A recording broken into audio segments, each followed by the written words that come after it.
दोस्तों, ये कहानी शुरू होती है एक ऐसे परिवार से जो मुसीबत में फंसा हुआ है। अचानक अनगिनत मॉन्स्टर्स पहाड़ की चोटी पर इकट्ठा हो जाते हैं और देखते ही देखते पहाड़ के नीचे शरण लेने आए एक परिवार को चारों तरफ से घेर लेते हैं। अब किस्मत का खेल देखो, पहाड़ के नीचे इकलौता बंकर था, लेकिन उस मजबूत लोहे के दरवाजे को किसी ने अंदर से बंद। बाहर खड़े लोग अपनी जान बचाने के लिए पूरी ताकत से दरवाजा पीट रहे थे, पर अंदर बैठे लोगों के कान पर जूं तक नहीं रेंग रही थी। इधर मॉन्स्टर्स भूख से तड़प रहे थे और बाढ़ की तरह नीचे की तरफ बढ़े चले आ रहे थे।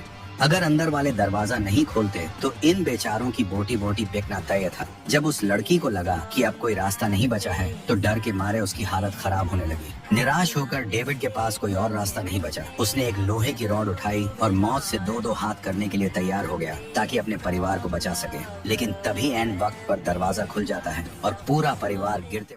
दरवाजा बंद होते ही बाहर से जोरदार टक्कर की आवाजें आने लगती हैं। जान बची तो लाखों पाए, पर असली मुसीबत तो अभी शुरू हुई थी, क्योंकि ऐसे खूंखार मॉन्स्टर्स ने इस वक्त पूरी दुनिया पर कब्जा कर लिया था। सबसे डरावनी बात तो यह थी कि ये मॉन्स्टर्स अचानक आसमान से नहीं टपके थे, बल्कि इंसानों ने ही इन्हें जमीन के 10,000 मीटर नीचे से खोद कर निकाला था। बात 15 साल पुरानी है, जब एक कंपनी जमीन के नीचे ड्रिलिंग कर रही थी। जैसे ही ड्रिल 10,000 मीटर के करीब पहुंची, मॉनिटर पर अजीब सी हलचल होने लगी। वहां काम कर रहे लोगों को डरा देने वाली आवाजें सुनाई दी। इसके बाद टेक्नीशियन ने ड्रिल को 300 मीटर और नीचे धकेल दिया, जिससे वो अचानक फंस गई। कैमरे में दिखा कि कुछ अजीब से जीव ड्रिल की रॉड पकड़कर ऊपर चढ़ रहे थे। स्क्रीन बड़ी करने पर भी समझ नहीं आया कि ये क्या बला है। पुराने उस्ताद भी चक्कर खा गए कि इतनी गहराई में यह क्या हो रहा है। सच्चाई का पता लगाने के लिए एक हिम्मत वाले टेक्नीशियन ने बाहर जाकर देखा, लेकिन बाहर निकलते ही एक कौवे जैसे मॉन्स्टर ने उस पर हमला कर दिया।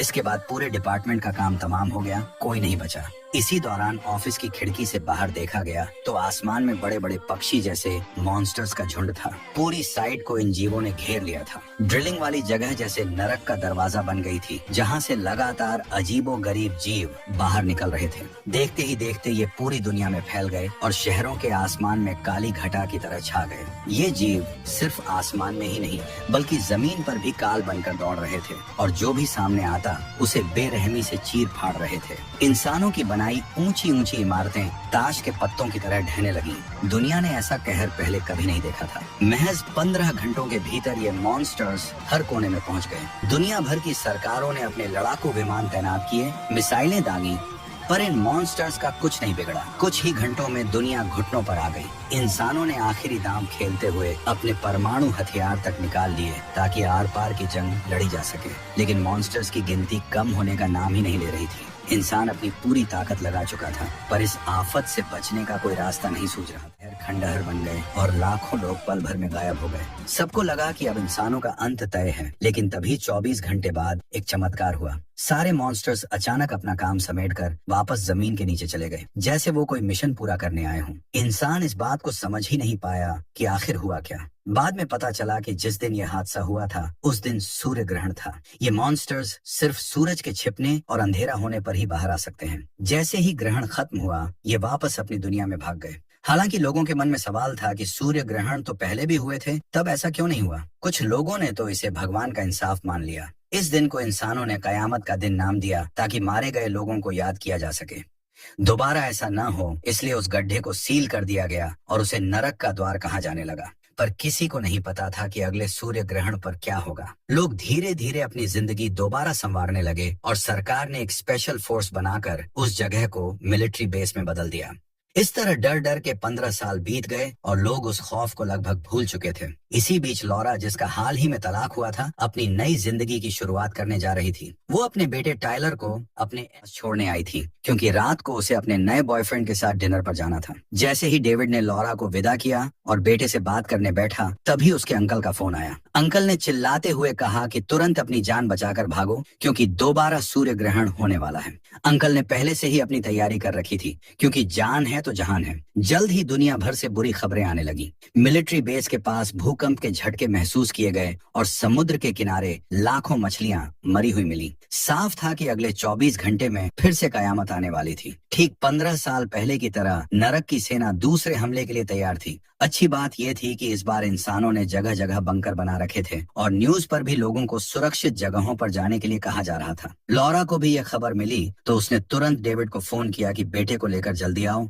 क्योंकि उसके नए बॉयफ्रेंड ने जुगाड़ से बंकर में जगह पक्की कर ली थी। डेविड जब अपने बेटे को ढूंढने निकला तो देखा कि बेटा तो अपनी गर्लफ्रेंड के साथ पार्क में बैठकर आसमान देख रहा था। लड़की कह रही थी कि वो इतनी कम उम्र में मरना नहीं चाहती। अभी उसकी बात पूरी भी नहीं हुई थी कि आसमान में पक्षियों की चीखें गूंजने लगी। हजारों पक्षी डरकर भाग रहे थे, जिसका मतलब था कि उल्टी गिनती शुरू हो चुकी थी। हर तरफ भगदड़ मच गई। लोग बंकरों की तरफ भागने लगे और हाईवे पर लंबा जाम भी गाड़ी खड़ी करके आसमान की तरफ देख रहा था। तभी लॉरा ने फोन पर बेटे की लोकेशन भेजी और वहां मिलने को कहा। अमीर लोग तो बंकरों में छिप रहे थे, लेकिन आम जनता भगवान भरोसे थी। मुसीबत यह थी कि ग्रहण अभी पूरी तरह शुरू भी नहीं हुआ था, पर मिलिट्री बेस में एक खूंखार मॉन्स्टर पहले ही घुस चुका था। उसने एक सिपाही को कोने में घेर कर जिंदा चबा लिया। गोलियों का उस पर कोई असर नहीं हो रहा था, बल्कि वो और गुस्सा हो रहा था। शहर में हाहाकार मचा हुआ था, जानवर भाग रहे थे, ठीक वैसे ही जैसे 15 साल पहले हुआ था। डेविड ने आखिरकार अपने बेटे को ढूंढ निकाला। जैसे ही दोनों गले मिले, शहर में खतरे का सायरन गूंज उठा। डेविड अपनी फैमिली को लेकर भागा। तभी लॉरा और उसका बॉयफ्रेंड भी वहां पहुंच गए। सब मिलकर बंकर की तरफ बढ़े, लेकिन जब वे बंकर पहुंचे तो पता चला कि वहां जगह नहीं है और सिर्फ महिलाओं और बच्चों को ही अंदर जाने की इजाजत है। डेविड ने लॉरा और बच्चों को अंदर जाने के लिए कहा, पर बेटा टायलर अपने पिता को अकेले छोड़कर जाने को तैयार नहीं हुआ। भले ही डेविड और लॉरा का तलाक हो चुका था, पर आखिरकार वे सब एक परिवार थे। सबने तय किया कि जीएंगे तो साथ। डेविड सबको लेकर वहां से निकल गया और अपने अंकल के घर की तरफ बढ़ा, जो रेगिस्तान में था और जिसे मॉन्स्टर्स से बचने के लिए खास तौर पर मजबूत बनाया गया था। रास्ते में भयंकर जाम था। तभी जमीन हिली और आसमान में पूरी तरह अंधेरा छा गया। ग्रहण लगते ही जमीन फाड़कर लाखों मॉन्स्टर्स बाहर आने लगे। आसमान में उड़ने वाले और जमीन पर रेंगने वाले जीवों ने एक साथ हमला बोल दिया।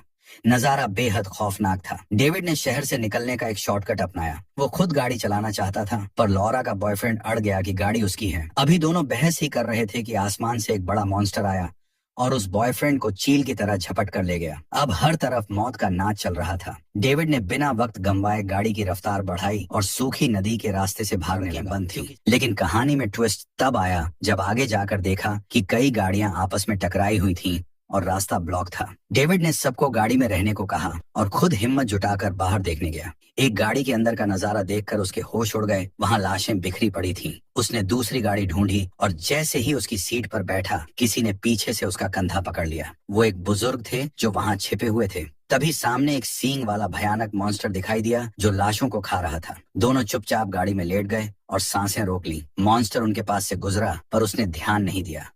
डेविड ने इशारा करके अपने परिवार को भी उसी गाड़ी में बुला लिया, लेकिन किस्मत खराब थी। दरवाजा खोलते ही मॉन्स्टर की नजर उन पर पड़ गई। इस नाजुक मोड़ पर उस बुजुर्ग ने बहादुरी दिखाई और मॉन्स्टर पर नमक छिड़कने लगे, क्योंकि इन जीवों को नमक से डर लगता था। पर शायद वो नमक असली नहीं था या उसका असर नहीं हुआ। मॉन्स्टर ने एक ही झटके में बुजुर्ग को दूर फेंक दिया। डेविड ने तुरंत पैर एक्सीलेटर से गाड़ी भगा ली। अब वे सीधे अंकल के उसी पहाड़ी वाले बंकर की तरफ जा रहे थे जहां कहानी की शुरुआत हुई थी। बंकर मजबूत तो था और समझो उनकी आखिरी उम्मीद था, पर अब किस्मत का खेल देखो। बाहर खड़े डेविड और उसका परिवार जितनी जोर से दरवाजा पीट रहे थे, अंदर से कोई जवाब नहीं आ रहा था। डेविड को शक हुआ कि कुछ तो गड़बड़ है, और हुआ भी यही था।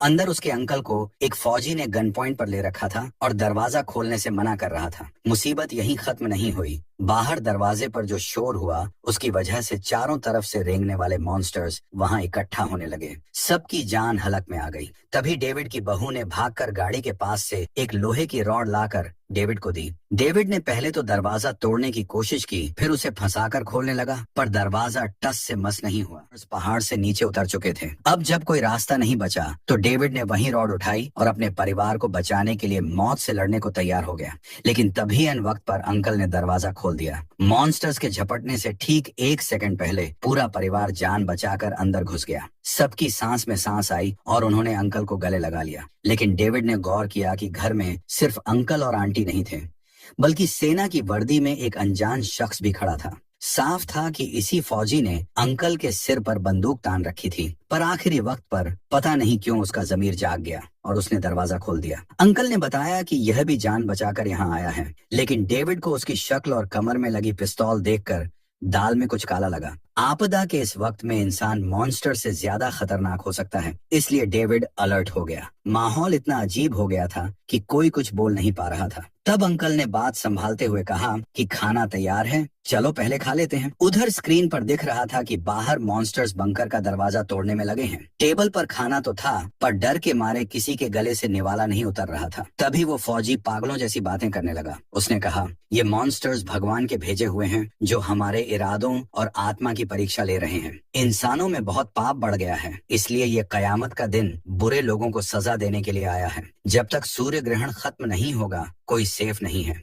बातचीत में उसने बताया कि 15 साल पहले वो उसी ड्रिलिंग साइट पर काम करता था और उसने अपनी आंखों से अपने 157 साथियों को मॉन्स्टर देखा था। वो खुद नमक के एक टैंक में गिर गया था, इसलिए बच गया। इसके बाद वो सेना में भर्ती हो गया। जब वो अपनी कहानी सुनाने में मग्न था, तब अंकल ने चुपके से टेबल पर रखी चाकू की तरफ इशारा किया। डेविड तुरंत समझ गया कि यह फौजी एक नंबर का साइको और खतरनाक आदमी है। उसने बिना भनक लगे वो चाकू वहां से हटा लिया। खाने के बाद फौजी ने कहा कि तुम सब सो जाओ, मैं पहरा दूंगा। पर एक बंदूकधारी सनकी के भरोसे कौन सो सकता था। अंकल ने बहाना बनाया कि अभी रात लंबी है, चलो ताश या लूडो खेल लेते हैं। डेविड की पपत्नी लॉरा को अभी तक खतरा समझ नहीं आया था। वो बोली कि मुझे नींद आ रही है, मैं सोने जा रही हूँ। पर डेविड ने उसका हाथ पकड़कर खींच लिया और बैठने को कहा।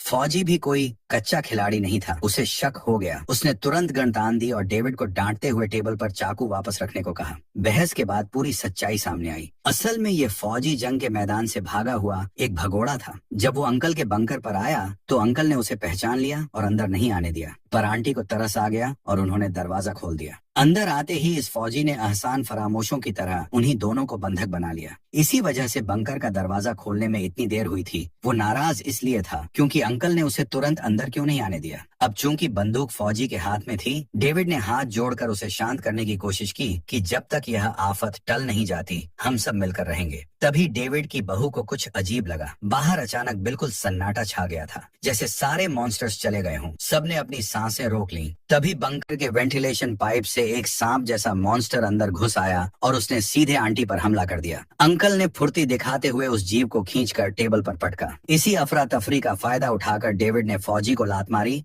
उसकी गन छीनी और उस सांप जैसे जीव पर गोलियां बरसानी शुरू कर दी। पर वो जीव इतना तेज था कि दीवारों पर रेंगते हुए सीधे डेविड की तरफ झपटा। ऐन वक्त पर बहू ने बहादुरी दिखाई और एक ही बार में उस मॉन्स्टर के 2 टुकड़े कर दिए। खतरा टलते ही डेविड ने फौजी को घुटनों पर ला दिया और उसे सबक सिखाया। पर आंटी की हालत बहुत खराब थी, उनका घाव गहरा था और अगर तुरंत इलाज नहीं मिलता तो वो नहीं बचती। डेविड ने स्क्रीन पर देखा कि बंकर के बाहर अब एक बहुत बड़ा सींग वाला आ चुका था जो दरवाजे पर सिर मार रहा था। लोहे का वो दरवाजा अब ज्यादा देर नहीं टिकने वाला था। ग्रहण खत्म होने में अभी भी 8 घंटे बाकी थे और उनके पास इतने हथियार नहीं थे कि वो वहां डटे रहें। तभी बंधे हुए फौजी ने एक डील ऑफर की। उसने बताया कि यहाँ से 5 किलोमीटर दूर पहाड़ी के पीछे उसने एक तेल से फुल गाड़ी छिपा रखी है। अगर वो वहां से निकलकर पास के मिलिट्री ड्रिलिंग बेस पर पहुंच जाए तो वहां एक मेडिकल रूम भी है जहां आंटी का इलाज हो सकता है और वो बंकर इतना मजबूत है कि परमाणु हमले को भी झेल जाए। फौजी का कहना था कि मॉन्स्टर्स शहरों की तरफ भाग चुके हैं, इसलिए इस वक्त वो खाली मिलिट्री बेस ही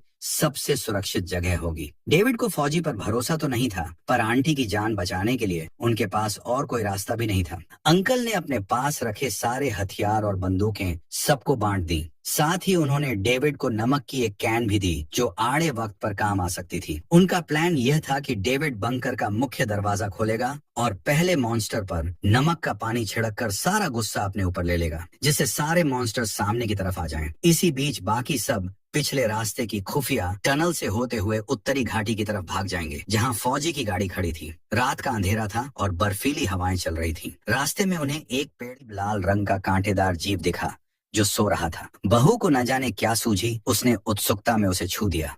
छूते ही जमीन फट गई और अंदर से अजीब से जाल निकलकर उसके पैर से लिपट गए और उसे नीचे खींचने लगे। टाइलर ने तुरंत अपनी गर्लफ्रेंड को पकड़ा और उसकी माँ ने बंदूक की बट से उस जाल को काट दिया। तब जाकर लड़की की जान बची। इस हादसे के बाद किसी की हिम्मत नहीं हुई कि वो 1 सेकंड भी रुके। हालात बिगड़ते देख डेविड ने फौजी के हाथ भी खोल दिए ताकि वो तेजी से भाग सके। पर किसी को नहीं पता था कि उस फौजी को भी मॉन्स्टर ने काट लिया था और उसने यह बात सबसे छिपाई थी। सुबह होते होते वे एक तबाह हो चुके शहर के पास पहुंचे जहां सिर्फ धुआं उठ रहा था। थोड़ी दूर आगे जाने पर उन्हें फौजी की वो गाड़ी मिल गई। सब जल्दी से गाड़ी में बैठे, पर जैसे ही चाबी घुमाई गाड़ी की आवाज सुनकर मॉन्स्टर्स का पूरा झुंड उनकी तरफ दौड़ पड़ा। इसी बीच आंटी का इन्फेक्शन तेजी से पूरे शरीर में फैलने लगा। जब उन्हें एहसास हुआ कि वो अब इंसान नहीं बचेंगी और मॉन्स्टर बनने वाली है, तो उन्होंने अंकल के हाथ से बंदूक छीनी और चलती गाड़ी से नीचे कूद गईं।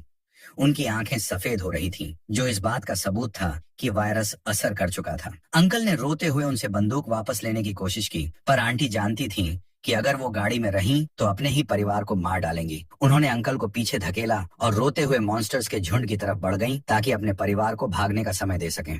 देखते ही देखते पहाड़ी से उतरे सैकड़ों मॉन्स्टर्स ने आंटी को घेर लिया। अंकल अपनी पत्नी को आंखों के सामने मरता देख चीख पड़े, पर अब कुछ नहीं किया जा सकता था। डेविड ने भारी मन से गाड़ी की रफ्तार बढ़ाई और सीधे मिलिट्री बेस की तरफ भाग निकला। जब वे फौजी के बताए मिलिट्री बेस पर पहुंचे तो वहां का नजारा देखकर सबके होश उड़ गए। बेस का मेन गेट खुला पड़ा था, वहां कोई गार्ड नहीं था। फौजी ने वॉकी टॉकी पर संपर्क करने की कोशिश की, पर दूसरी तरफ सन्नाटा था। सब दबे पांव अंदर घुसे। अंदर घना अंधेरा था क्योंकि बिजली कटी हुई थी, पर राहत की बात यह थी कि फिलहाल कोई मॉन्स्टर नहीं दिख रहा था। अंदर जाने पर पता चला कि सायरन बज बज कर बंद हो चुका था, यानी यह जगह पहले ही तबाह हो चुकी थी।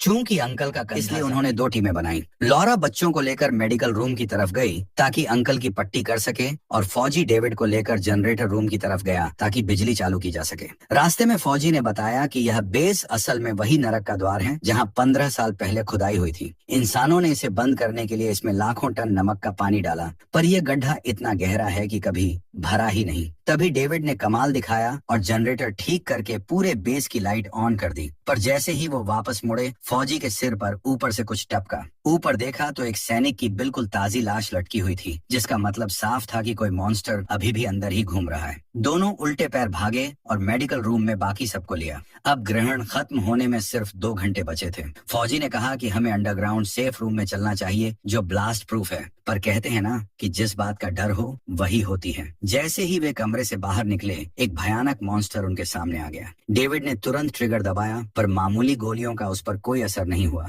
तब फौजी ने दिमाग लगाया और खास नमक वाली गोली लोड की। इस गोली का हुआ और मॉन्स्टर वहीं पिघलकर ढेर हो गया। पर इस गोलीबारी की आवाज से बेस के बाकी मॉन्स्टर्स भी जाग गए और उनकी तरफ दौड़ पड़े। खतरे को देखते ही फौजी ने अपना असली रंग दिखा दिया। उसने बिना सोचे समझे बाकी परिवार को वहीं छोड़ दिया और अकेले भागकर उस सेफ रूम के अंदर घुस गया और दरवाजा अंदर से लॉक कर लिया। डेविड बाहर चिल्लाता रह गया, पर उस स्वार्थी फौजी ने दरवाजा नहीं खोला। असल में फौजी ने ऐसा इसलिए किया क्योंकि उसका इन्फेक्शन अब पूरी तरह बढ़ चुका था और वो खुद एक मॉन्स्टर में बदलने वाला था। वो फौजी तो बस किसी कोने में छिपकर अपनी जान बचाना चाहता था, पर सच कहूँ तो उसका वहाँ रुकना ही अच्छा था, नहीं तो अचानक मॉन्स्टर बनकर वो अपनों पर ही हमला कर देता। खैर, इधर डेविड अपने परिवार को लेकर एक दूसरे जनरेटर रूम में भागा, और जैसे ही उसने लोहे का दरवाजा बंद किया, उसकी नजर नमक के पानी वाले पाइप पर पड़ी। उसने देखा कि पाइप से नमक के दाने बाहर गिर रहे थे, जिसका मतलब था कि नमक के पानी की सप्लाई रुक चुकी थी और इसी खराबी की वजह से बेस का डिफेंस सिस्टम अपने आप बंद हो गया था। डेविड को समझते देर नहीं लगी कि इस पूरी कयामत की जड़ यही है। उसने पाइपों के जाल को ध्यान से देखा और समझ गया कि यह पूरा सिस्टम बेस में नमक का पानी पहुंचाने का काम करता है। अब बचने का इकलौता रास्ता यह था कि इस सिस्टम को मैन्युअल तरीके से दोबारा चालू किया जाए, ताकि नमक का पानी फिर से टैंकों में पर्याप्त नमक का पानी मिल जाता तो वे मॉन्स्टर्स को मारकर अपनी जान बचा सकते थे। डेविड ने अकेले ही कंट्रोल रूम में जाकर नमक का वाल्व खोलने का फैसला किया। यह पाइपलाइन सीधे फायर फाइटिंग सिस्टम से जुड़ी थी, यानी अगर वो इसे चालू कर देता तो पूरे बेस में नमक के पानी की बारिश कराकर सारे मॉन्स्टर्स का खात्मा किया जा सकता था। उसने अपने बेटे टाइलर को पूरे परिवार की जिम्मेदारी सौंपी और खुद वेंटिलेशन पाइप के रास्ते कंट्रोल रूम की तरफ रेंगने लगा। उसके जाने के कुछ ही देर बाद एक मॉन्स्टर ने दरवाजा तोड़ दिया और बाकी घर वालों को अपनी जान बचाकर फिर से भागना पड़ा। इधर डेविड संकरी पाइपलाइन से आगे बढ़ रहा था। तभी उसने नीचे देखा कि कुछ मॉन्स्टर्स किसी लाश को अपना निवाला बना रहे थे। वो अपनी सांसें रोककर आगे बढ़ा और आखिरकार कंट्रोल रूम पहुंच गया, पर वहां भी एक मॉन्स्टर पहले से ही मौजूद था। डेविड ने अपनी जान हथेली पर रखी और दबे पांव जाकर धीरे धीरे वॉल्व को घुमाने लगा।